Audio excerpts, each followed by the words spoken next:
What is up, everybody? This is A-Rain10, also known as Aaron from the DarkLion Gaming. A-Rain10 is my Xbox One gamer tag, so anyone out there who wants to game with me and throw down on a lot of different things that I play, I'm going to be playing a lot of Battlefront soon, so anyone out there, hit me up. But I'm here to give you the official review of Fallout 4. This is Fallout 4, this absolutely epic, large map with my companion running around like a mad woman with the pistol out. This is what all the hype has been about. And to be honest, almost every single person that I know has either heard about this game, has this game, likes this game, wants this game. And I can totally see why. Now, I'm not going to sit on here and just praise the game. I definitely want to make sure I give it some good critiques and things like that. But as far as the game in and of itself, it's a great game. If you're looking for something where you can immerse yourself, truly customize your character, go into depth, have your pit boy at your side, have all your missions ready for you, the various things in your workshops from all the different places that you have around, your stations where your people are, like what you've upgraded for them and all that's shown for you, your personal stats and the stats of all your quests, the maps right there at your fingertips, your inventory, which is absolutely massive in this game. This is the thing that I think a lot of people really love, is the customization. That's a bladed tire iron right there. It looks like that tire iron was made to be bladed. I can put all of this stuff on at a snap of a finger, and it's ready for me. Also in my inventory, you got your apparel, fully outfittable. You can upgrade all these things multiple times. You see the gridded leather, excuse me, is different than the braced. It's different than the athletic outfit. You know, all these different things have all their own attributes. The meats, you can get meat from every single thing in the game. Everything you kill, pretty much, you can pick up different meats and various things off of them.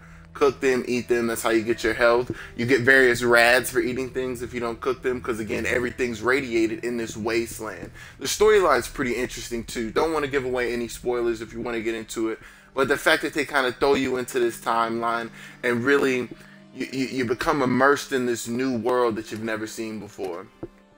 And you see, I don't have any mods on me because I have the other person carrying, but you have all types of gun mods, all different types of things you can do to your gun, which a lot of people really love.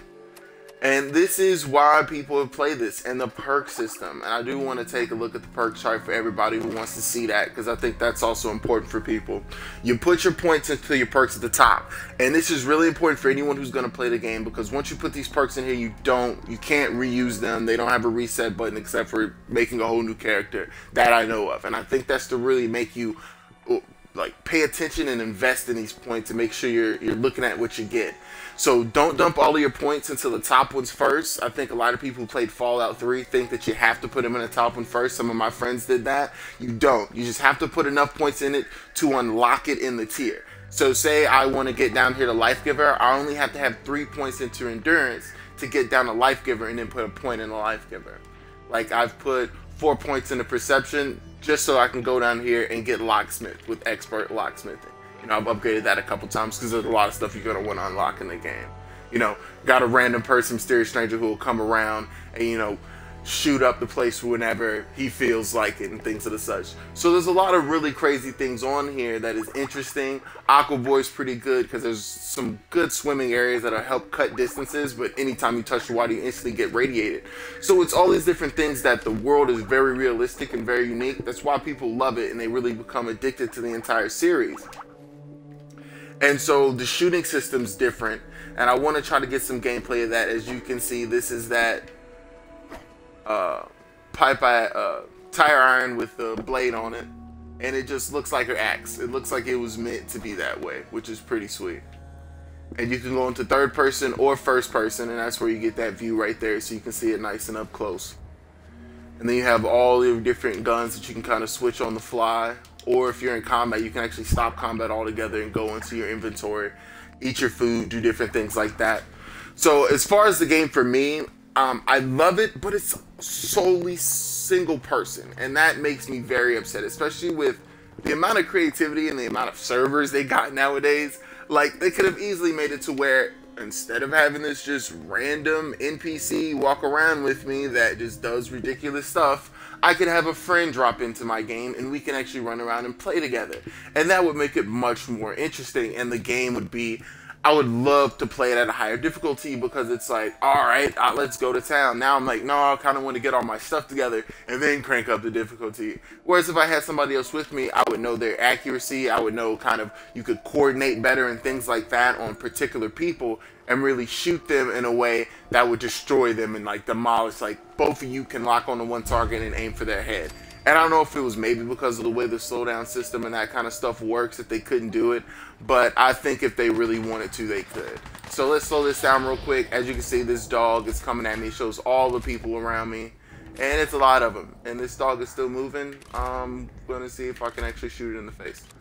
92%. Boom. Headshot. Oh. Actually, I want to stop this because I don't like that gun.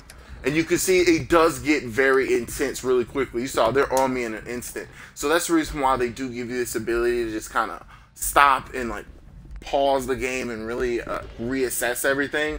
And maybe that's the reason why they couldn't bring another person into it. But why wouldn't you just pause their game as well? I'm sure if you're getting into the thick of it, they're getting into the thick of it as well.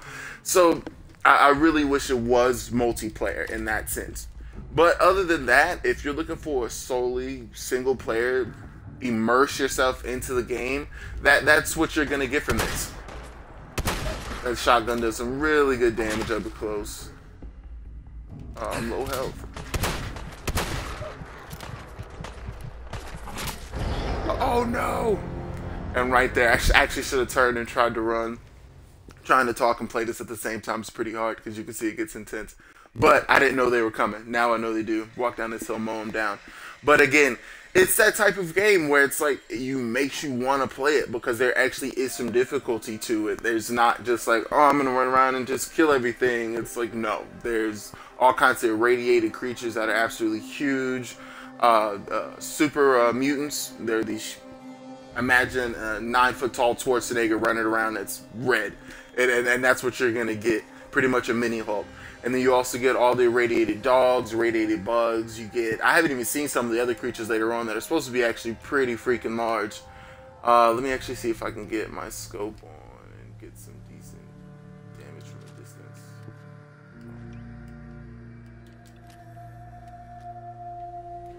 So that's one of the things as well, is like, if you want to play this game, you have to be ready to do tactics. Like, I'm going to sit back and pick this thing off because it's not going to be able to hit me. And I've got plenty of bullets, 674 of them. Now people are running up on me. Draw them out one by one. See if I can take these dogs down a bit quicker. I used to have another companion that I liked a bit better. It was a robot, and it did a crap ton of damage. Melee.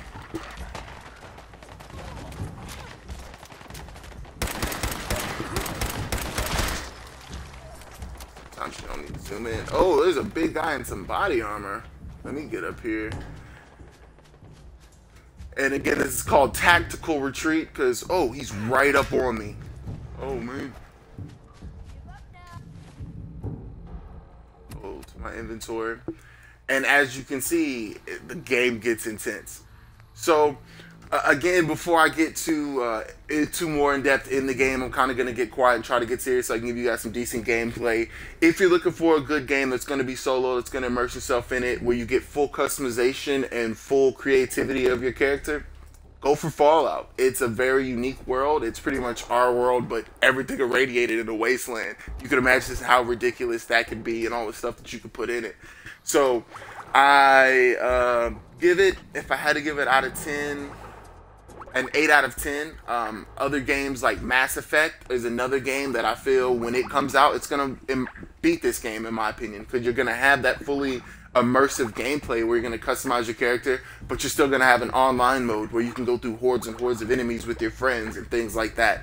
And it's really going to make for a really good game. So I'd have to give it probably an 8 out of 10 as far as like, it is a really good game, so you can't take away from that. You have to give it a solid B for that. But as far as going above and beyond the original platform, I don't think they really pushed the boundaries. So overall, this is what I think, and I hope everybody has a good day. I'm going to end this broadcast and give you guys some actual gameplay broadcasts. Again, like, subscribe. Thanks for coming out and watching the channel and watching our reviews on all these different games. We're going to keep bringing stuff like this to you, as well as some other entertainment pieces on movies coming out. So thanks for watching DarkLion Collective. Everybody have a good night. A-Rain 10 out.